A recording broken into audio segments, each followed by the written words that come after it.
तो अभी अभी हमने देखा कि percentage by mass, percentage by volume, mass by volume percentage, molarity, molarity, normality, mathematical और उनका डेफिनेशन कैसे क्या हम निकाल सकते हैं। मोल्स जो टर्म है वो बहुत इंपॉर्टेंट है, मोल्स। और मोल फ्रैक्शन में तो कंप्लीटली आपको नंबर ऑफ मोल्स का यूज होना ही चाहिए। क्लियर? मोल फ्रैक्शन किससे रिप्रेजेंट करते हैं? एक्स से। तो मोल फ्रैक्शन क्या होता है? मोल फ्रैक्शन होता है कि mole fraction is a method to express the concentration of solution. Concentration of solution, and the solution consists solute and solvent as a component. Solute and solvent as a component. So, if we try to calculate the mole fraction of any component in the solution, maybe solute and solvent, then just we can calculate by ratio of that component divided by ratio of number of moles of that component divided by sum of number of moles of all the components present in the solution. कैसे? If we try to calculate mole fraction of solvent, X mole fraction, A stands for solvent, and mole fraction of solute, XP. So, mole fraction of any component, mole fraction of any component may calculate or may define as ratio of number of moles of that component,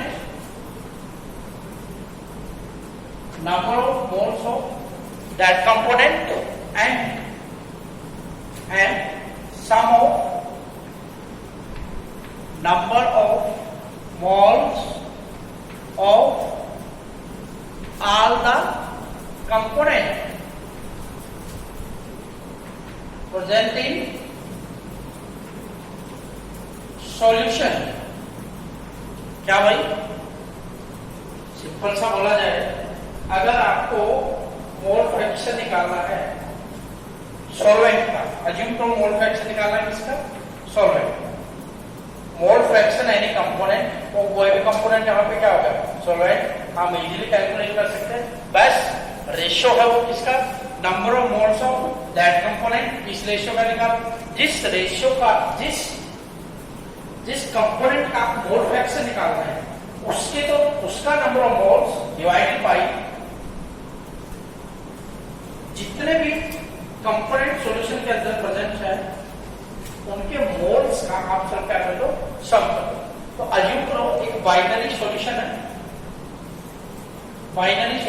समझ रहे होंगे, दो component है, solvent है, solute है, तो mole fraction निकालना है सॉल्वेंट का। सो मोल्स ऑफ किसके? Solvent divided by moles of solute, moles of solute plus moles of solvent, moles of solvent. ये आपको फाइंड आउट। अच्छा, अगर मान लो आपको निकालना हो XP, XP कैसे निकालेंगे? XP कैसे निकालेंगे बोलो? Moles of B stand for solute, moles of solute divided by moles of solute plus moles of solvent. Point क्या है भाई? सिंपल सा आपको बता दिया जाए कि जिस भी कंपोनेंट का आपको मोल फ्रैक्शन निकालना है उसको तो रखिए ऊपर, और नीचे क्या आएगा, उस सॉल्यूशन के अंदर जितने भी कंपोनेंट प्रेजेंट है, बाइनरी है तो दो ही है, सॉल्यूटेंट सॉल्वेंट, मान लो तीन होते, ए बी सी, तीन टाइप के कंपोनेंट प्रेजेंट है, तो आप मान लो और एक्स के लिए निकालना, कैसे निकालोगे, मोल्स ऑफ ए के लिए निकालना है, कैसे निकालेंगे, N A, moles of solvent और moles of A plus moles of B plus moles of C, ऐसे निकालेंगे। अगर आपको निकालना हो एक्स सी के लिए, कैसे निकालोगे, सी कंपोनेंट के लिए टर्नरी कंपोनेंट है, तो जिसका मोल फ्रैक्शन निकालना है उसके तो नंबर ऑफ मोल्स ऊपर, एनसी के लिए ऊपर number of moles of C component और number of moles of component A plus number of moles of component B plus number of moles of component C, अच्छा हमने कहा चार कंपोनेंट है तो चारों का एडिशन हो जाएगा। और सबसे खास बात क्या है, सबसे खास बात यह है कि सॉल्यूशन के अंदर जितने भी कंपोनेंट है, मान लो दो कंपोनेंट है एक्स ए और एक्स बी, अगर उनके मोल फ्रैक्शन आपने निकाल ली और उनके मोल फ्रैक्शन को आपने सम अप कर दिया तो उनका आंसर हमेशा एक आएगा। मतलब क्या है, मतलब जो सॉल्यूशन का मोल फ्रैक्शन रहेगा वो हमेशा क्या रहेगा, 1, सॉल्वेंट प्लस सॉल्यूट का मोल फ्रैक्शन हमेशा किसके इक्वल होता है, एक के इक्वल होता है, ठीक है। टर्नरी का है, टर्नरी का क्या हो जाएगा, X A plus X B plus X C क्या हो जाएगा, 1 हो जाएगा, ये आपका मोल फ्रैक्शन, क्लियर, ठीक है। पीपीएम क्या होता है, पीपीएम बोलो बोलो बच्चों, पीपीएम 11th के अंदर ही पढ़ा था आपने, पीपीएम का मतलब होता है पार्ट्स पर मिलियन, गुड, पार्ट्स पर मिलियन। ये क्या खास बात है पीपीएम का, कि पीपीएम आपका जनरली डाइल्यूट सॉल्यूशन के लिए यूज किया जाता है। डाइल्यूट सॉल्यूशन का मतलब ये है कि सोल्यूट, भाई सॉल्यूशन है तो वहां पे सोल्यूट होगा, सॉल्वेंट भी होगा, लेकिन सॉल्वेंट का अमाउंट वहां पे बहुत ही ज्यादा होगा, एक्सेस होगा, और इसका क्या होगा, नेग्लिजिबल होगा।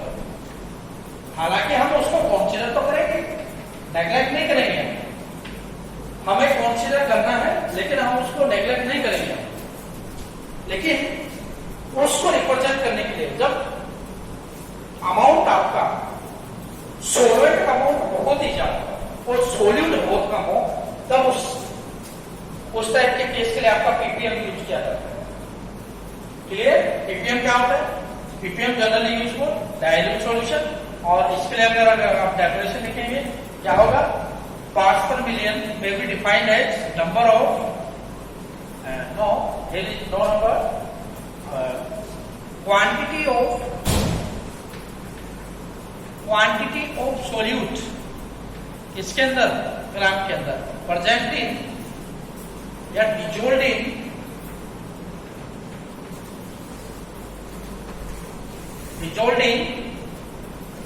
पर मिलियन पार्ट ऑफ सॉल्यूशन, पर मिलियन पार्ट ऑफ सॉल्यूशन, या फिर आप लिख सकते हैं क्वांटिटी ऑफ सॉल्यूट डिजोल्ड या प्रेजेंट इन, या तो आप ये टर्म यूज कर लो या इसके बजाय आप यूज कर लो dissolved in 10⁻⁶ gram of solution, 10⁻⁶ gram of solution, clear है। फॉर्मूला बना लीजिए आप, कैसे बनाओगे, amount of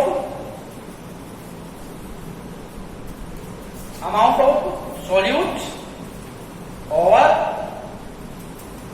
amount of solution, और दोनों ही किसके अंदर, ग्राम के अंदर होना चाहिए आपका, इंटू 10⁻⁶, ये वाला आपका फॉर्मूला पीपीएम। तो मैं एक बार फिर रिवाइज कर रहा हूं, आपके लिए क्वेश्चन भी है, क्या टेम्परेचर मोल फ्रैक्शन को अफेक्ट करेगा। अभी हमने डिस्कस किया था टेम्परेचर का मोलरिटी पे इफेक्ट देखने को मिलता है, नॉर्मलिटी पे भी, लेकिन मोलरिटी पे कोई देखने को नहीं मिलता। क्वेश्चन आपके लिए ये है कि मोल फ्रैक्शन पे, जिसको हम एक्स से रिप्रेजेंट करते हैं, क्या मोल फ्रैक्शन पे टेम्परेचर का इफेक्ट होगा? होगा तो कैसे होगा? जैसे टेम्परेचर इनवर्सली प्रोपोर्शनल था मोलरिटी और नॉर्मलिटी, क्लियर है ना? ठीक है। पीपीएम हमारा लास्ट कंसंट्रेशन मेथड था। इसके बाद हम आपको कुछ न्यूमेरिकल सोल्व करवाएंगे, आपके लिए कुछ न्यूमेरिकल एज असाइनमेंट होगा और